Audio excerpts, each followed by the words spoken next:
Hi friends, మనం ఇప్పుడు బీరకాయ పచ్చడి చేసుకుందాం. ముందుగా పొయ్యి వెలిగించుకుని కళాయి పెట్టుకుని అందులో ఆవాలు మెంతులు వేసి వేయించుకోవాలి. తర్వాత కాస్త శనగపప్పు మినపప్పు కూడా వేసి వేయించాలి.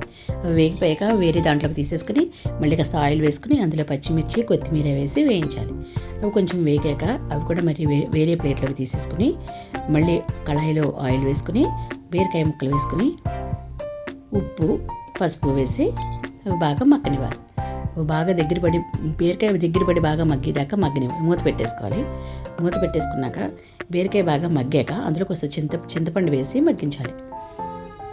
అది కొంచెం బాగా మగ్గి నీరంతా ఎగిరిపోయేదాకా మగ్గించాలి. కొంచెం చిటికెడు పంచదార వేయాలి అందులో.